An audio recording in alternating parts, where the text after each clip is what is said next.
Hello, everybody. Tonight is September 14th, 2013, and tonight on Radio InfoSide, we are going to discuss the Club of Rome. We're actually going to, what I'd call, do a survey of it, because as I research the Club of Rome, it just opens up all sorts of little breadcrumbs off onto other issues that need to be investigated that we can do whole shows on, like the Club of Rome. We'll get into this further as to sibling clubs, the Club of Budapest and the Club of Madrid, and both of them need to be looked at, and probably a show done on them as well. Plus, the whole time period when the Club of Rome was started, a lot of other groups were either started just before or in tandem, and they all need to be looked at. So we'll get all into that, and we'll discuss what the Club of Rome is. So let's jump right into it. You probably didn't hear our intro loop because I'll dub that in back later during the recording, but that's from playonloop.com. You can find our shows. I have a website now that's kind of agnostic because we switch the back end all the time, and you can find show archives on radioinfoside.com/shows/current. Once again, that's radioinfoside.com/shows/current. And you can also find us on TalkShoe, spelled TalkShoe. So check us out there. Even if you don't listen to the shows, the notes are usually really good to look through. And I haven't got this rigged up on the website yet, but I'm going to try to have a nice redirect. So if you're looking at like show 41, you can go right to the link for show 41 if you want to look at the notes. And just type show 41/notes, and they'll be right there. But something to look forward to. But usually on the website, if you go to the each show you want to listen to, there'll be notes under there. So let's do a couple more boilerplate things in the hope that oh, there's Michigan Bob. Sorry if I didn't see you right away. Let me unmute you if I can. There you go. Michigan Bob, hello. Hello. How are you doing tonight? I'm doing good. How about yourself? Not too bad. Can you hear me okay? Yeah. Excellent. So, yeah, I was just doing the boilerplate stuff. So, tonight, again, we're talking about the Club of Rome. Did you get a chance to look into them at all? I did a little bit. I got through the notes and everything, and you made a couple points in there about how most people have never heard of them, and one of those people has never heard of them before I talked to you. And that's by design, I think. It's, as one person often referred to this stuff, it's like an open conspiracy. People are so distracted and could care less about politics that a lot of these groups don't even have to hide. I mean, they can be right out in the open saying, we're going to totally transform your society, and no one pays any attention to them as they go on and totally transform society from the top down. Pretty amazing. So when you looked at the notes, what did you think? What was that? You broke up a little bit. Oh, when you looked at the notes, kind of what did you think about this group? Can you hear me? Can you hear me now? All right. Michigan Bob looks like he dropped, and he'll be back. So anyway, a lot of people have heard about the Club of Rome, if you've heard about them at all, in one sense. There is a map that the Club of Rome put out in a 1973 report that divided the world up into 10 regions. And a lot of the Christians that are in conspiracy theory say, well, those 10 regions are the 10 kingdoms mentioned in the prophecies of Daniel, about how when the Antichrist comes, there'll be these 10 kingdoms, and a couple of them are overthrown, and then these kingdoms give their crowns to the Antichrist, who rules over the whole world. So when you see a globalist, elitist group get together and start dividing the world up into 10 regions, and behind the scenes doing a lot of financial stuff to integrate countries that fall within those 10 regions together, it gets kind of exciting from a biblical prophecy perspective. So anyway, let's go ahead and go through the notes here rather than have me babble incoherently. And again, tonight's just going to be a survey. This stuff gets pretty deep, so And we could probably do a good 2-3 hour show on everything. So we'll revisit the Club of Rome at Siblings, but this will give you a high-end overview. So let's start with where the Club of Rome came from. Pre-Club of Rome, there was a conference on the conditions of world order held from June 12th to 19th in 1965 at some place in Italy. The exact name is in the notes. Sponsored by the Congress of Cultural Freedom, which I bet if you looked into would have some interesting ties and interesting funding. Michigan Bob, are you back? Yeah. Can you hear me? Yeah, you're a little coming in and out, but hang the best you can, I guess. All right. So let me finish the point here, and then the Congress of Cultural Freedom, with a grant from the Ford Foundation and the American Academy of Arts and Sciences. And again, if you get into conspiracy theories a lot, the Ford Foundation funds a lot of interesting stuff. You ever heard of the Ford Foundation, Michigan Bob? Yeah. All right. Well, keep listening. Yeah, Michigan Bob, keep losing him. I wonder if it's TalkShoe or his phone or something, but hopefully we'll get him back and we'll just keep going. A segment of the report by Helio Jagaribe said, the establishment of world order depends not only on its intrinsic desirability and viability, but also on the support of men and groups who decide to dedicate themselves to the completion of such a goal. An increasing sector of developed and underdeveloped societies begin to realize the urgent necessity of world order, the viability of its establishment, and the fact that it can be achieved by adopting measures which are reasonable in themselves. None of the governments will be able to escape public pressure for establishing world order. It is incumbent upon the intellectuals to play the decisive role in the formation of pressure groups in favor of world order. The establishment of world order demands the mobilization of groups dedicated to international pressure for the gradual implementation of world order, and just replace world order with new world order. And Michigan Bob, I heard you back. The negotiated analysis. All right, sounds like you've got a better connection now. Yeah, I had to relocate, and apparently my underground bunker doesn't get service. Oh, well, yeah, you have to fix that with, like, rigging up some telegraph signals or something to the next turn. So anyway, I'm just reading. The negotiated establishment of world order is theoretically possible and practically feasible, since in last analysis, the probable effects of nuclear conflagration have made way to an impractical alternative to the peaceful solution of contemporary problems. So, Michigan Bob, what I'm reading is a quote from 1965, and this is kind of pre-Club of Rome. And this kind of shows a little bit of the pattern. Basically, we have a bunch of intellectuals that decided on themselves that we need global order, as it's called in the 60s, but really what they're talking about is global governance. And they decide to create pressure groups to herd intellectuals to push this, to try to kind of sell it to the public, and also sell it to governments. So I'll just keep going, and then you can jump in, Michigan Bob. The Club of Rome is a global think tank that deals with a variety of international political issues. Founded in 1968 at some place in Rome, I won't read the name.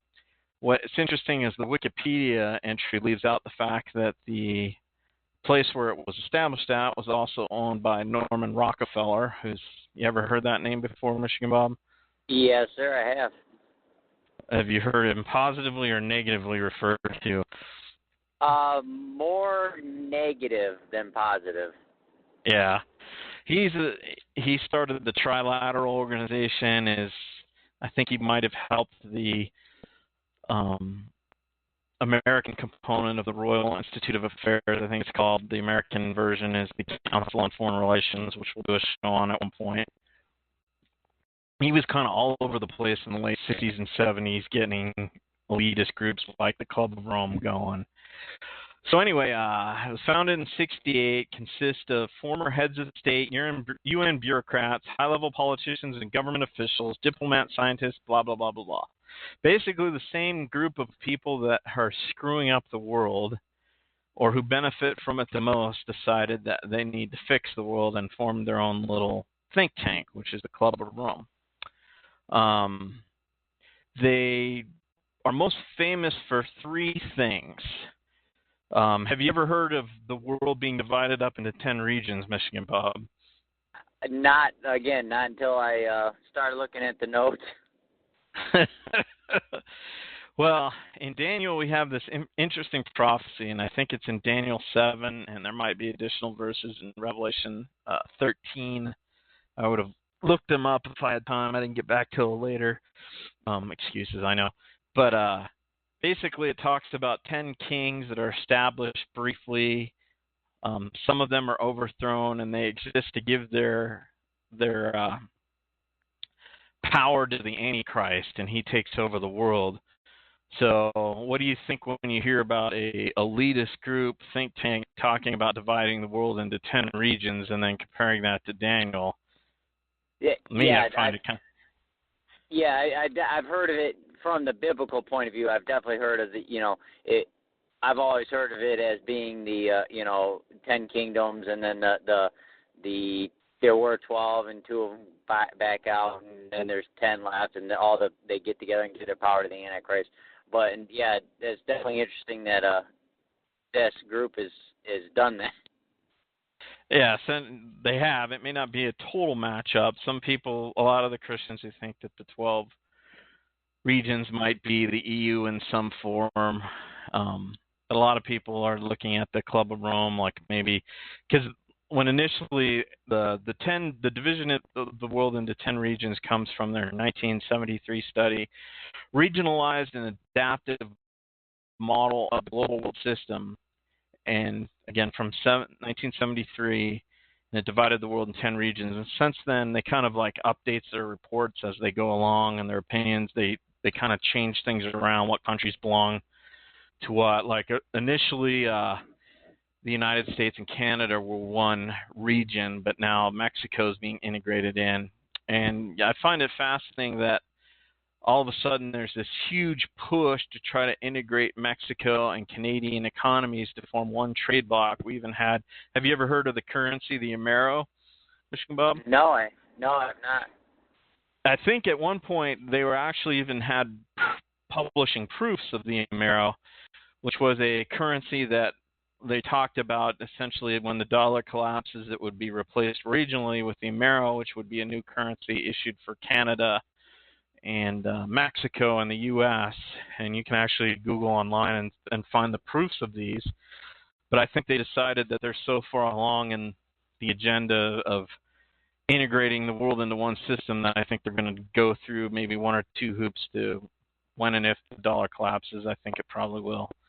They'll skip the regional currencies and just go to one global currency. Have you heard anything about pushes towards a global currency, Michigan Bob?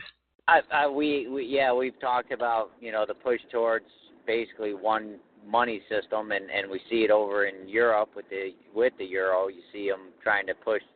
They did it. They got all the countries over in the European Union. I think there's still 2 that don't have it, but I can't remember if that's correct or not. I think the UK is still on the pound, and there probably is another one beside that. They're still outside, and they're thinking about kicking the Greeks out and making them go back to their own currency since they're dragging the whole thing down.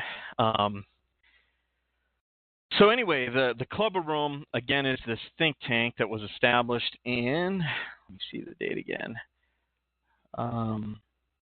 in '68, and then it put out a couple major reports that kind of kick-started the whole global green movement. Before we get there, let me read a report, and let me read a couple quotes here. Let me find them in the notes.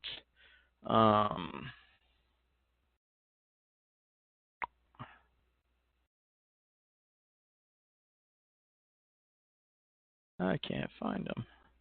Well, here's one report or one quote from a 1991 report that they put out. The common enemy of humanity is man, and searching for a new enemy to unite us, we came up with the idea is telling that pollution, the threat of global warming, water shortages, famine, and the like would fit the bill. All these dangers are caused by human intervention, and it is only through changed attitudes and behavior that they can be overcome. The real enemy, then, is humanity itself. What do you think about their diagnosis of the problem with the world being humanity itself, Michigan Bob? Well, on the surface, I would tend to agree that, you look around and you say, yeah, we destroyed the planet, we're not good. Again, coming from a Christian point of view, yeah, obviously we are bad as human beings. We're sinful, so it's going to bring down the world as a whole. But basically, as a species, to say that you're your own problem, that is going to create a lot of issues. Yeah. And I think the problem is when we get into it, is they don't necessarily look at humanity as one species anymore.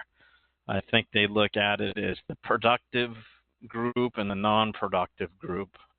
And if you really start researching depopulation quotes and what these elite people who think, which populate the Club of Rome, we'll get into that a little bit, it's almost like they don't look at humanity as one species anymore. There's the expendables and the non-expendables, and they, of course, they're on the non-expendable side, but the rest of us not so much. So again, it's essentially a think tank to provide policy recommendations to the UN and nation states. It was also, the Club of Rome was essentially, when it first got going, was about 75 members. I think it's close to 100 now. And then there's associate members as well. And at least initially, a lot of the members were pulled from NATO nations. And they essentially wrote NATO policy as well as influenced a lot of UN policies like sustainable development and such. I'm sorry, I'm just going through the boilerplate stuff here, Michigan Bob, and then we'll get more comments in. They kickstarted the Green Movement with the report that they put out in '72 called The Limits of Growth. And basically, a lot of people have been thinking that maybe the world was getting kind of out of control with industrial capacity, kind of the 50s and 60s, just go ahead and build anything.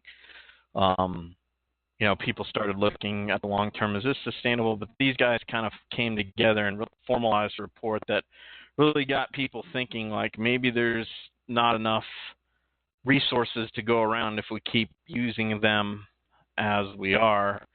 And that was put out, The Limits of Growth. If you go in the notes, there's a link to the PDF, I believe, of the actual 72 report. And again, they update it occasionally.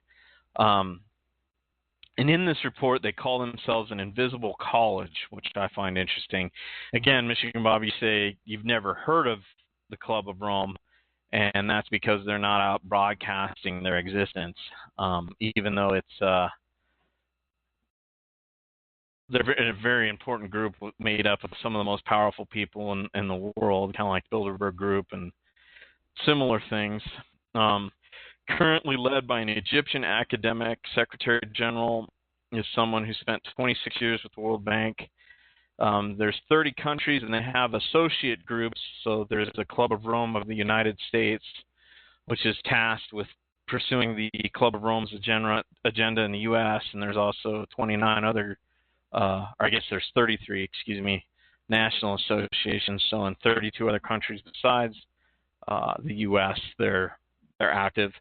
And if you want to research this, if you're a listener, you can Google and find the Club of Rome. They've got all the information on their website. They're very open about their activities now, and you can find the website for the U.S. Association of the Club of Rome as well. I read a little bit more here. Founded two sister organizations, the Club of Budapest and the Club of Madrid. Michigan Bob, you ever heard of those groups either? Again, not until I read it in the notes. I was pretty surprised too, because I wouldn't say I'm like knowledgeable on every aspect of conspiracy theories, far from it. But I'd heard about the Club of Rome for a long time, and I'd never heard that they'd spun off two other groups, the Club of Madrid and the Club of Budapest. And kind of what they did is they did the same thing with the Club of Rome, but they decided to divide up kind of their task. The Club of Budapest deals with the social and cultural aspects of creating a sustainable world, as they would call it. And the Club of Madrid deals with the political aspects. Did you get a chance to go to the Club of Madrid's website, Michigan Bob? No. No. If you go there, again, for an organization that no one's ever heard of, it's got Bill Clinton on the front page. It's kind of got like this who's who of people that are working for the goals of this organization, and it's pretty crazy. The Club of Budapest established the World Wisdom Council, probably another thing you've never heard of, chaired by Mikhail Gorbachev and Robert Mueller, which is pretty much the same thing as something they did earlier, which was called the World Commission on Global Consciousness and Spirituality. So basically, the Club of Rome through the Club of Budapest through the World Wisdom Council is creating a big tent green religion for the world as an alternative to Christianity, and we'll talk about that. Do you think that a bunch of global government elitards should be the ones creating a global spirituality, Michigan Bob? I know that's a leading question. Yeah, absolutely not. But how do you, I was going to ask you, I didn't see the notes, exactly how do you become a member of the Club of Rome? Well, you see, you have to be, from what I understand, invited. So you and I probably are not going to get invites. But if we're good lackeys in the academic world, depending on what kind of pedigree we have, maybe we can become associate members. So if we write a really useful report that says global warming is going to kill us all and it gains some traction in the public mindset, they might make us an associate member. But yeah, you don't just like say, I want to join. Go ahead. It kind of seemed like you had to be either a really smart academic person with a lot of money or just somebody with a lot of money. I would say that's very accurate. It seems to be like the only qualifications. It's either you have to have a lot of money and you think you know a lot, or you have a lot of money and you want to give that money to organizations that want to destroy everything. Yeah. Essentially, a great example of that would be Ted Turner, who's also a member. Ted Turner is have you ever heard any depopulation talk from Ted Turner? I do believe you've had a couple quotes from him.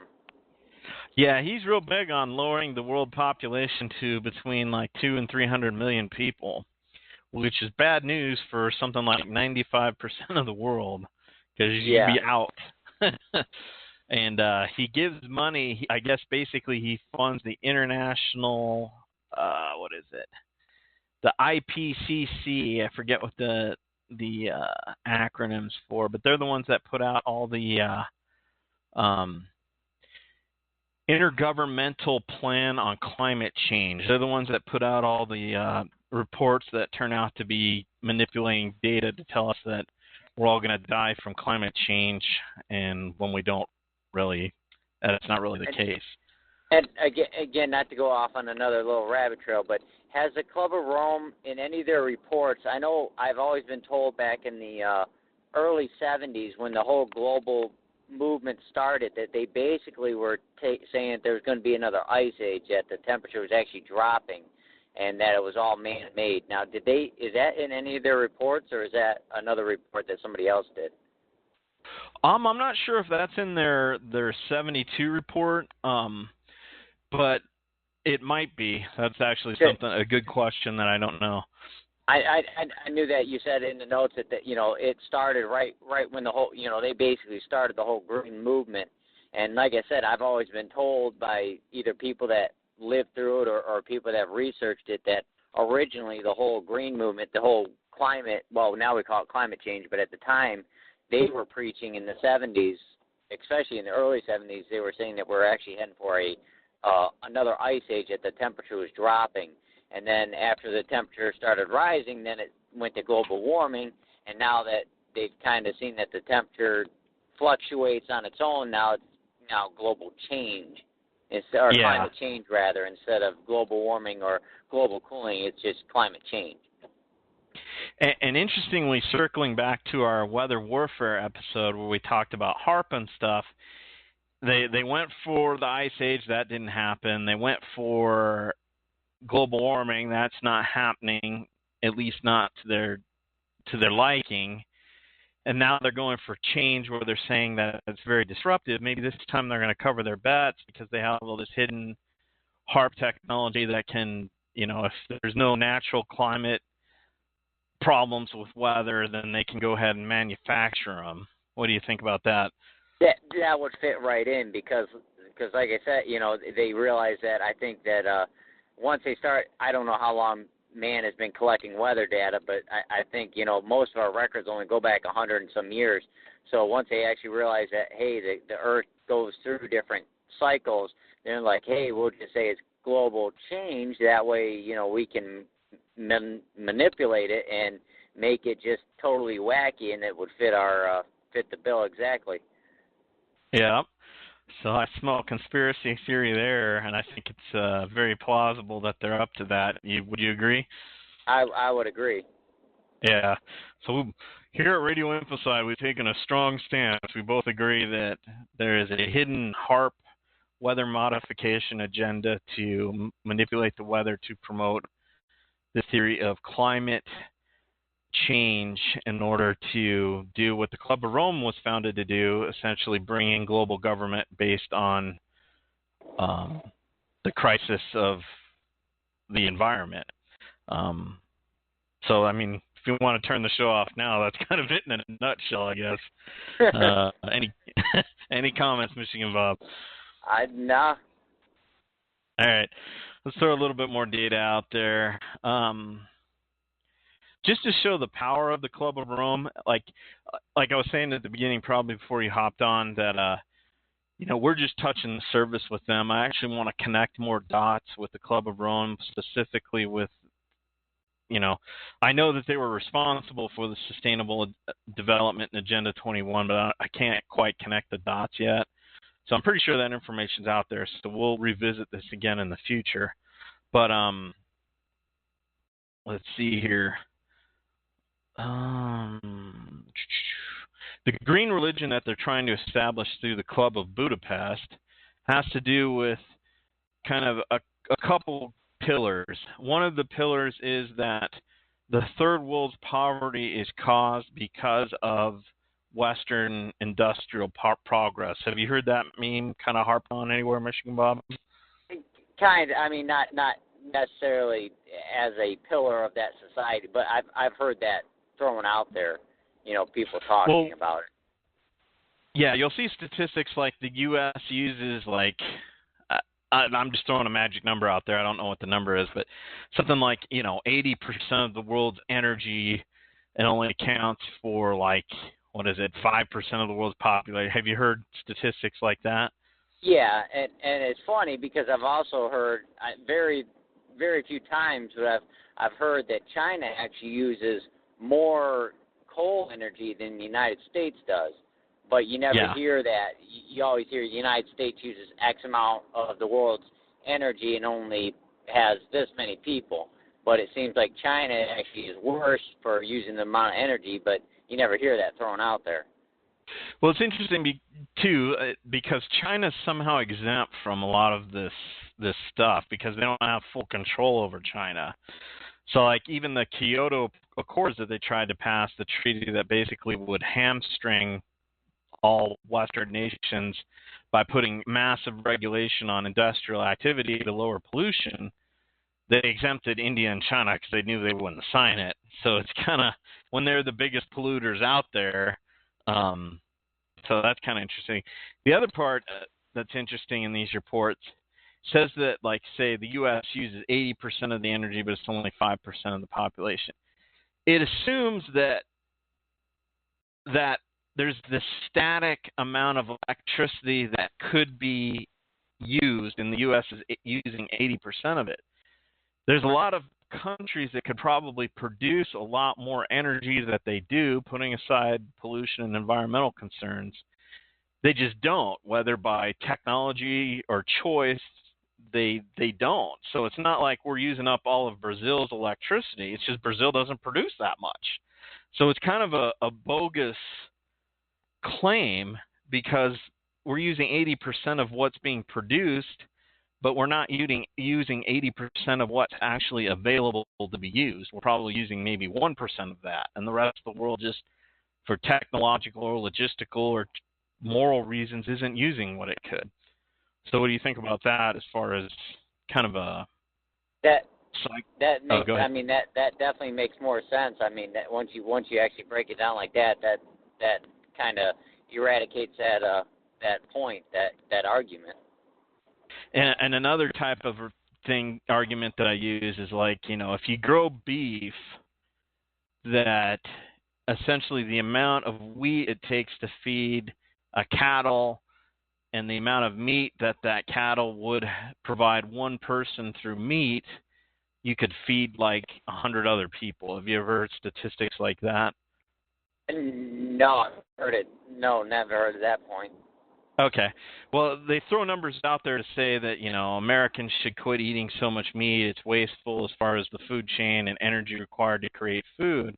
But what they don't tell you is I live in Arizona, and Arizona has a lot of cattle because there's a lot of desert scrub grass land areas. And those land areas aren't necessarily suitable for commercial agriculture. You can't, they're so volcanic, so full of rocks and stuff. It would be very difficult to turn those into farmland. So they just let cows go out and graze. So in these statistics, they're not taking into account things like that, like not all arable land. Like they just assume all arable land could be used for crops instead of some of it being used for meat. And some of that land may not be suited for crops. So you can use it for meat, and it kind of throws the whole statistics off.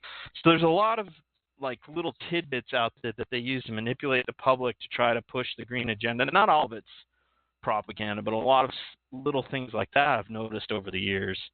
And it all comes from groups that the Club of Rome sponsors. Any comments there?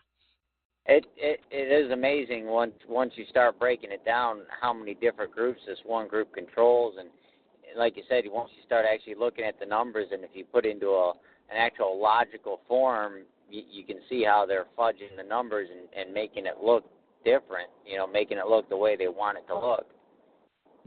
Another favorite one of mine is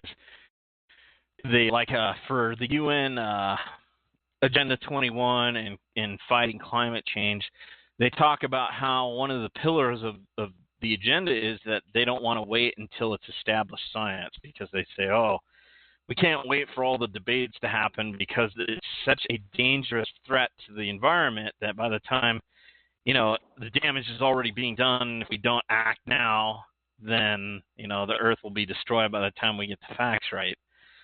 I saw some person answered a video on that on YouTube saying he was making a case that we all needed to fear the giant purple people eater monster, and if we didn't take action now, we couldn't wait for the settled science of whether the giant purple people eater existed or not. We had to take action now, otherwise we'd all be dead. And it was funny. I'd say there's more reasons to worry about maybe climate than the purple people eater, but the core logic of we have to act now or it's too late can be applied to so many things, and they're kind of using it as a blitzkrieg technique to get by all the people that are throwing up objections to their faulty science and their propaganda. And I just thought that was kind of funny that they got through that out there. Any comments there? Yeah, it's amazing just how many people have bought into climate change, and like you said, it's a religion to a lot of people. They either they don't have a belief in a God or any god you want to choose, but they worship the god of global climate change. And it's amazing to see how even our own public school system has really brainwashed a whole generation. I mean, I experienced it going through public school. It was, I remember they wanted to put a dump in for, it was a nuclear waste. Basically, they wanted to store nuclear waste in a dump. They wanted to make one. And I remember all the teachers got together, and they basically had an assembly with all the kids and just handed out all this propaganda about how this nuclear waste is going to leak and it's going to destroy all of our groundwater. And they gave all this information to the kids. Well, then obviously the kids go back home and they tell their parents.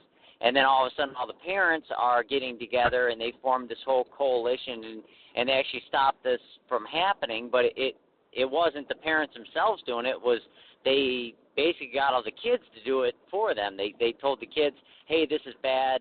This is going to destroy your kids. There's going to be nuclear radiation everywhere. And you got to think about your guys' grandkids when you get older. And it scared enough kids that they went home and scared their parents, basically. I mean, it's amazing how the whole green movement has worked. Oh, yeah, and it's deliberate. They're definitely using, I mean, when we one day do Common Core education stuff, it'll have a huge green component, and you're right, it's becoming this new religion that I think is deliberately being designed to replace other religions like Christianity and previous thinking, so that I saw one quote, I don't know if I put it in the notes or not, but it was talking about the end game of this is that people will worship the earth so much that they'll voluntarily sterilize themselves. They'll save the New World Order the difficulty of trying to have their hidden depopulation regimes where they try to lower fertility rates and stuff like that. People just be so brainwashed into thinking that the earth's in such danger that they voluntarily say that they won't have any kids. But of course, the people in the Club of Rome will be exempt from this. Any comments there? Yeah, I mean, I like I said, I can definitely see it. There's so many people out there that just are so convinced that we are destroying the planet. And like I've said before, I do think that people have had a negative effect on the planet, and we are destroying it to a certain point. I mean, we do a lot of damage, but I don't think that humans have directly affected the climate change like they are saying we're doing. I mean, obviously we've talked about the weather control devices and stuff like that, but that's the quote unquote them doing it, not the normal people. Yeah. And again, it's the Christian worldview where you look at where, like in Genesis, it talks about go out in the world and subdue it, put it under subjection to yourself. That doesn't mean necessarily that we should go out and like destroy the world and kill all other animal life besides ourselves, and that pollution is good. I don't think you and I are advocating that at all. Yeah, absolutely Agree? not. I agree. But it's a different mindset. If you don't have God and you look at the world as like a virus, or like a virus that is going through overpopulation to the planet, and that's pretty much all there is. There's no afterlife. There's just this, and there's no God that's going to limit it, the wickedness of mankind. So therefore, they take it upon themselves to try to jump in and create a solution that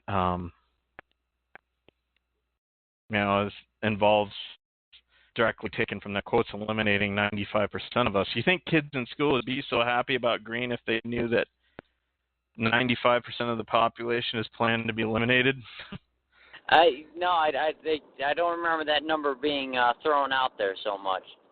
Yeah, I think if Ted Turner, came and visited and talked about green and the importance of it, and by the way, if there's an auditorium of 1,000 people, have 20 of them step forward and say, when we're all done, these people will be around, and or 50 people, the rest of you will be gone. to save the Yeah. Earth. That might put a different spin on everybody's willingness to go along with this agenda. So anyway, in the notes, there's all sorts of stuff here.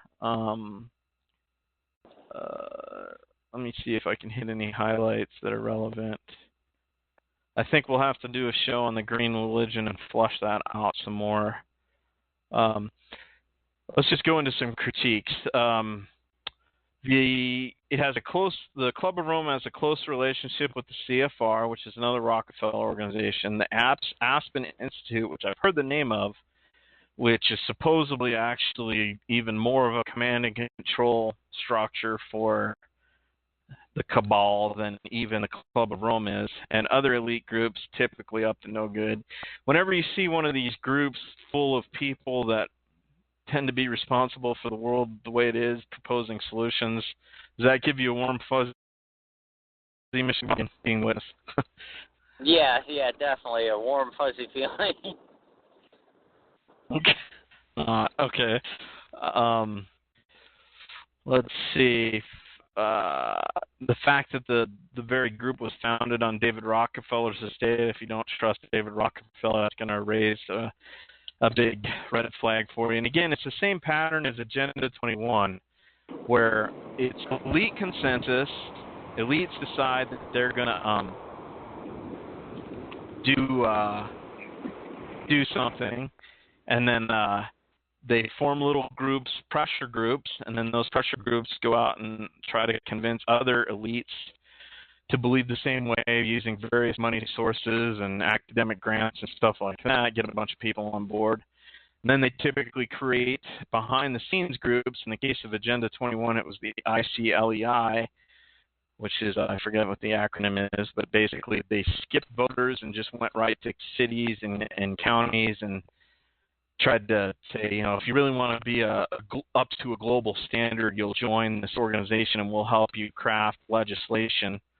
So a lot of this legislation that's coming at people, they don't even know why there's all of a sudden this carpool lane that's an underutilized lane that probably actually increases traffic, stuff like that. It's the same thing with the Club of Rome. They create national organizations that go ahead and promote policy at the national level, so you have all these things coming out of nowhere.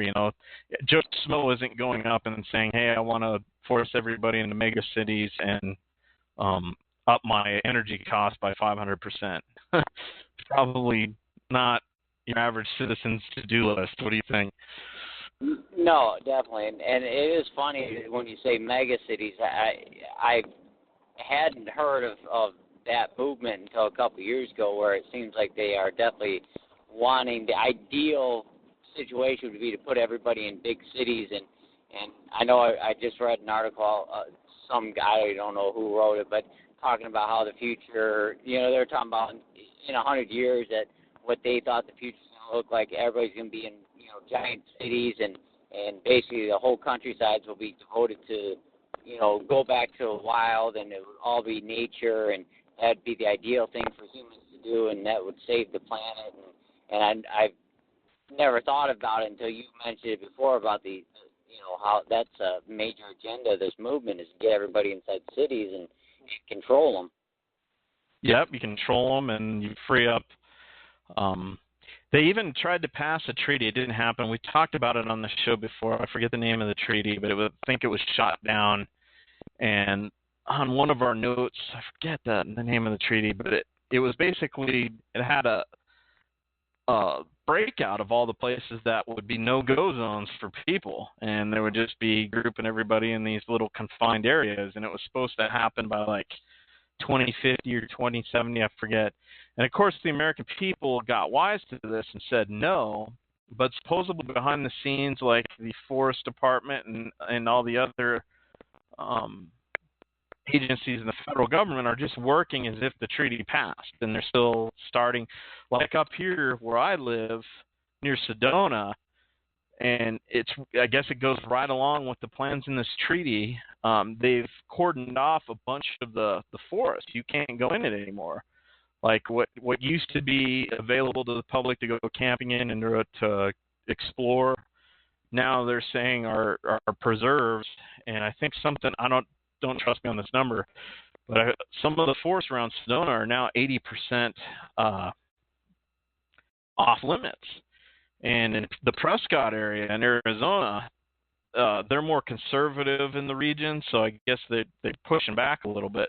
But they have to comply with some of the things, and they had to close a bunch of roads down that were going through some of the Prescott National Forest to try to deter people from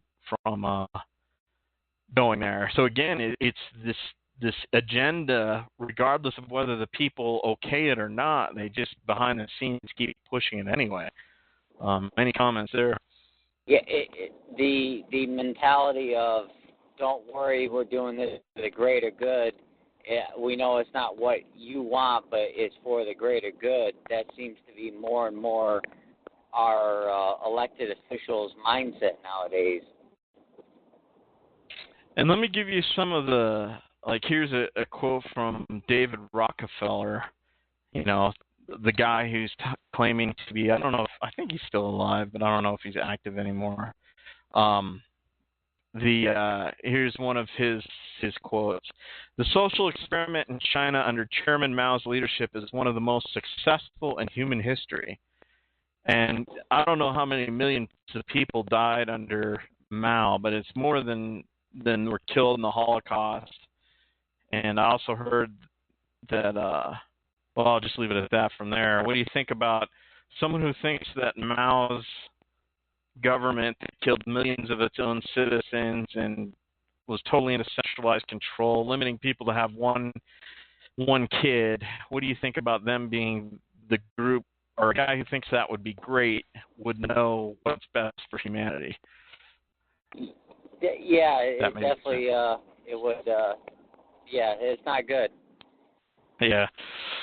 All right. So in this episode, we were kind of all over the place. I'm looking to do another episode in the future where we kind of connect the dots with.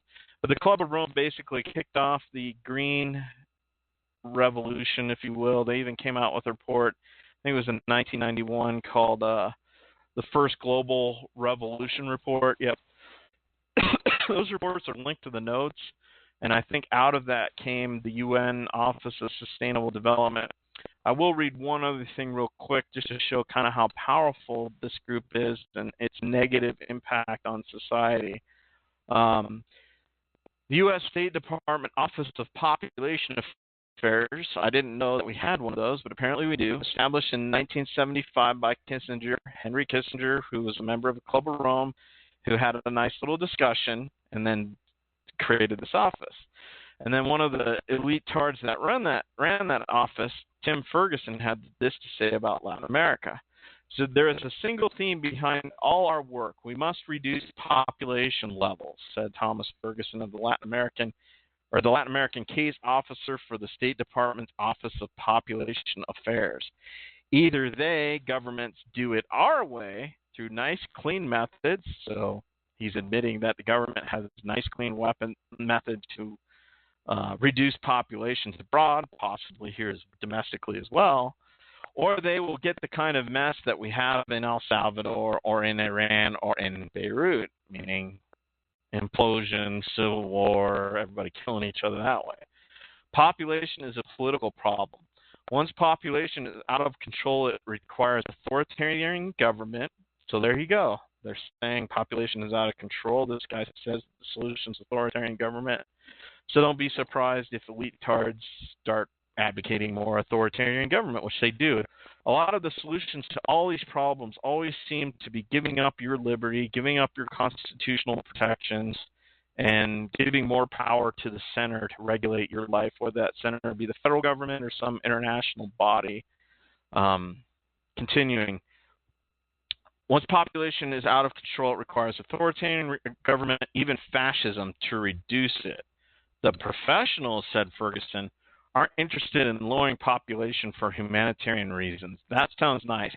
We look at resources, environmental constraints. We look at our strategic needs, and we say that this country must lower its population or else we will have trouble. So this, again, just captures the mindset and possibly indicates some when they talk about nice, clean methods of population control, that gets a little frightening. What do you think about that, Michigan Bob? Yeah, like you said before, these are the people that are in control of the system that are making these statements, and you can't get more blatantly obvious than that, what they want to try to do and what they are doing. And the same group, again, with the Club of Rome's backing, birth sustainable development and Agenda 21. And I'll finish off my rambling with this last quote here. Effective execution of Agenda 21 will require a profound reorientation of all human society. Unlike anything in the world that has ever experienced, a major shift in priorities of both governments and individuals, and an unprecedented redeployment of human and financial resources. The shift will demand that a concern for the environmental consequences of every human action be integrated, carbon tax, into individual and collective decision-making at every level. So Michigan Bob, we lost him, but we'll wrap up here. So Agenda 21, we didn't talk about in this show, but we've talked about in the past, is being implemented, and they say that a lot of the goals of Agenda 21 are already well on their way, and some of them even met. And most people haven't even heard about it. But yet, according to the people that are running the show, this will be one of the most major undertakings of humanity. So all these things, the Club of Rome and its fingertips, and the Club of Madrid, the Club of Budapest, if you're listening to this, I recommend that you go and check out these websites and read some of the conspiracy theories on them. They're very eye-opening. And in the notes, we've got a bunch of links to resources about the Club of Rome, PDFs directly from them, or reports that they've written on other websites. Their websites themselves, some of the conspiracy links about them. So please check them out at your leisure. So on that, I guess we'll call it a night. Thanks for listening. And if you're hearing this art in the archive, you will hear the standard tunes popping up. But anyway, thanks for listening. Not sure what the show will be on next week, so keep checking and the website, and I'll make an announcement there. Thanks again.